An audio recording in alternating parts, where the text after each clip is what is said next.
सर्दी जाने के बाद जैसे जैसे गर्मी का मौसम बढ़ रहा है, वैसे वैसे विभिन्न तरह की बीमारियां पैर पसारने लगी हैं, लोग जिनकी चपेट में आ रहे हैं। यही वजह है कि शहर के सरकारी और निजी अस्पतालों की ओपीडी में इन दिनों डायरिया के मरीजों से भरे पड़े हैं। हालत ये है कि उल्टी, दस्त और बुखार से पीड़ित गंभीर मरीजों को भर्ती तक करना पड़ रहा है। डायरिया के बढ़ रहे मामले अब चिंता का सबब बन रहे हैं।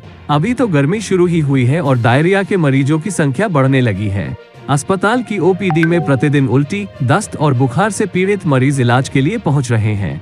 गंभीर मरीजों को भर्ती करने तक नौबत आ रही है। यही हाल शहर के सुशीला तिवारी अस्पताल का है, जहां मेडिसिन विभाग की ओपीडी में इस समय जो मरीज पहुंच रहे हैं, उनमें अधिकतर डायरिया से पीड़ित हैं। इसको लेकर बेस अस्पताल के पीएमएस डॉक्टर के पांडेय बताते हैं कि पिछले 10 दिनों में डायरिया के मामले अधिक बढ़ गए हैं। हालांकि स्थिति नियंत्रण में है। अस्पताल में पर्याप्त मात्रा में दवाएं उपलब्ध हैं। ऐसा है, हमारे यहाँ डायरिया के केसेस जो हैं वो मेडिसिन डिपार्टमेंट में भी आ रहे हैं और जो पीडियाट्रिक डिपार्टमेंट है, बाल रोग विभाग में भी आ रहे हैं।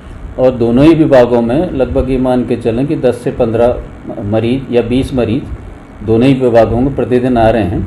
हालांकि उनमें से अधिकांश जो हैं वो ज़्यादा गंभीर अवस्था में नहीं हैं और उनको जो है ओरल ट्रीटमेंट से ही एडवाइस किया जा रहा है। लेकिन कुछ मरीजों में क्योंकि डिहाइड्रेशन ज़्यादा हो रहा है तो उन्हें भर्ती करने की आवश्यकता पड़ रही है। तो वर्तमान में आज की तारीख पे हमारे पास दोनों ही वार्ड में, पीडियाट्रिक वार्ड में भी 8 से 10 बच्चे डायरिया से पीड़ित हैं, जिनका कि इंडोर पेशेंट की तरह इलाज किया जा रहा है। ऐसी मेडिसिन में भी हमारे 10 से 12 केस जो हैं वो डायरिया के भर्ती हैं। देखिए, ट्रीटमेंट के लिए जो हमारे चिकित्सालय में है लगभग सारी दवाएं हमारे पास उपलब्ध हैं और जो ज़्यादा गंभीर हैं उनको, जो डिहाइड्रेटेड जो रहते हैं, उनको आईवी फ्लूइड्स के थ्रू आईवी फ्लूइड चलाए जाते हैं, तो वो पर्याप्त मात्रा में उपलब्ध हैं।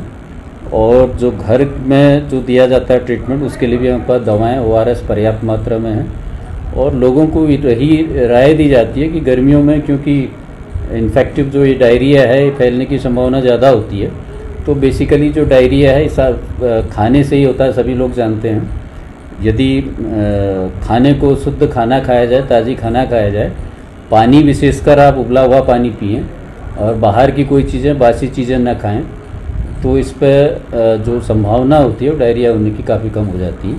तो लोगों को हम यही राय देंगे कि स्वस्थ खाना खाएं, स्वच्छ पानी पिएं, बासी खाना न खाएं और बाहर की जो बनी हुई चीज़ें हैं उसमें अधिकांशतः देखा जाता है कि उतनी सफाई का ध्यान नहीं रखा जाता है, तो उसको जितना संभव हो उससे बचाव करें।